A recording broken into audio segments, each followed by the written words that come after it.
أعوذ بالله من الشيطان الرجيم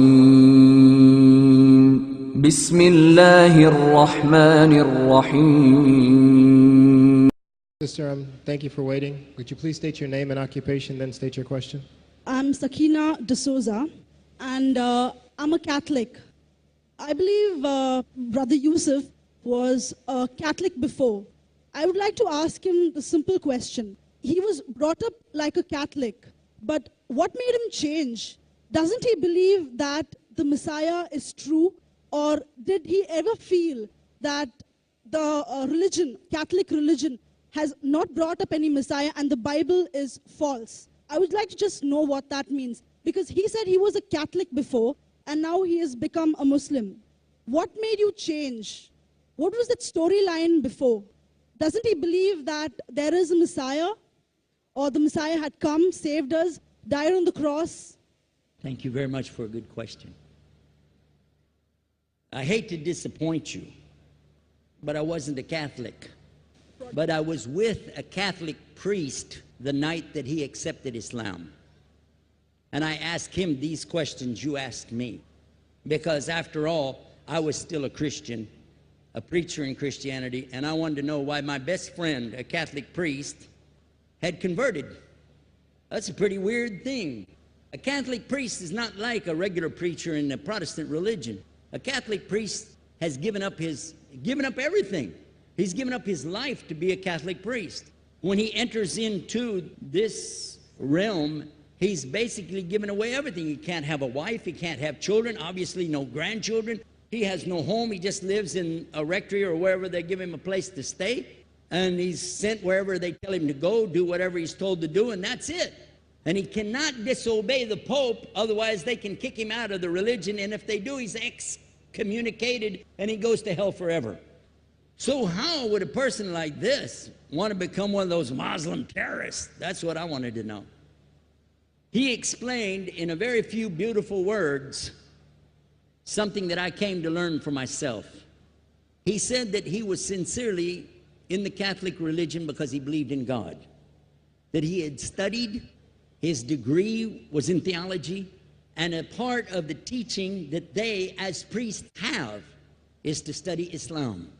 Every priest is forced to study Islam.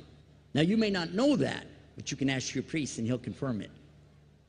And when you study Islam, even when Islam is taught to you by somebody who hates Islam, as long as they don't corrupt it too far, you can still see the truth in Islam. A classical example happened to me just recently when I was in Saudi Arabia. A friend of mine, very old copy of one of the first Qurans ever translated to English by George Sale. George Sale hated Islam, he hated the Muslims, but when he translated the Quran to English, he was true to the text of the words. Although maybe not getting all the meaning, he certainly was true to the text of the words. I was shocked when I read it. Have you seen it? You know what I'm talking about? Amazing.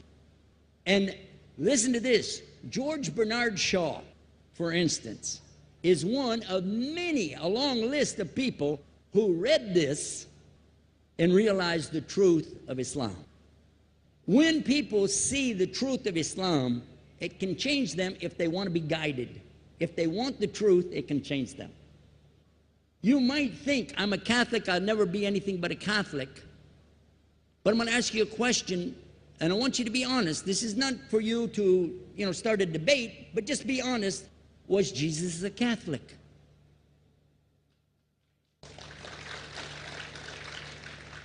And it's not open to debate, so there's no point in opening that up, because you know and I know he wasn't. The Catholic Church was in business about 300 years before Jesus was born. It's on their website. Don't go like this. It's on their website. That's where I took it from. The Catholic Church was really started in Rome by Alexander the Great. Do you know what the word Catholic means? It means universal. It was the universal church for the Roman Empire. If you didn't join it, you could not be a Roman citizen. And it was opposed to the teachings of Judaism and opposed to the teachings of the early Christians for more than 200 and some years. And they were diametrically opposed to each other to the extent that it was the Romans killing the early Christians. Now, if you understand that and you go to their website and read, they didn't even take over Christianity until the year 325 AD. And when they did, they changed a lot of things, again, referring to their own website. But if you want to check it in Britannica or Americana or grow your encyclopedias, go ahead and read about the Catholic Church. When in August of 325 AD at the Nicaea Council, they took over, first thing they said was, let's change the date of the birth of Jesus to be the same date as that of Mithras, which was the god, one of the gods worshipped there, and also the sun god's birthday was the same day, December the 25th, believing it to be the shortest day of the year. And Constantine was a sun worshiper of Sol Invictus. Go to the website, read it for yourself. There are a lot of points, but not the least of which, even today, if you go in any Catholic church, and I have, you'll see so many portraits and statues and idols and images throughout the whole place that for the one who's never experienced that, for a Muslim who knows about these images, he'll be like, whoa, a'udhu billah. Whoa, what's this? The first time I walked in a Catholic church, I was about 10 years old. I was shocked. I was shocked at the idols and statues everywhere, because in the Protestant religion, we were brought up to believe that the second commandment was just as important as the first commandment. The first commandment in the Bible, in Exodus, is the same as the first commandment in the book of Deuteronomy. It says, I'm the Lord your God that brought you out of the land of Egypt in the house of bondage. You know no other God beside me. Beside me there's no other gods. Thou shalt not have any other gods beside me. How many in this room agree with that commandment? Raise your hand. You notice the Muslims are raising their hand because it means Ashhadu la ilaha illallah. That's the first commandment for us as well. The second commandment you have clearly says, thou shalt not make any idol, any graven image of anything that creeps upon the earth, swims in the sea beneath, or flies in the air above. And I was sitting in a church one time, sitting there in the morning service, watching, the preacher talk, and, they go on and on and on, and sometimes you lose your train of thought. I was looking. Whoa! On the front of the podium, there was a fish. A fish. For the symbol, make you fishers of men. It had a fish. I said, whoa. Then I looked up above his head at the big stained glass window, and it had a dove, and he had the olive branch in his mouth. The dove is flying, the bird, I said, whoa. And then I look over here, and there's a cross with a man hanging on it. I said, wow, they didn't miss a single one. They got them all. Something walking on the earth, something swimming in the sea beneath, something flying in the air above. So look at these two things. Clearly, the first two of the 10 commandments, bang, bang, boom. Because if you said God is more than one, where did you get it from? When Jesus is talking to his own companions and they ask him, what's the greatest commandment? Mark 12:29. Clear. The greatest commandment is to know, O Israel, the Lord your God is one God.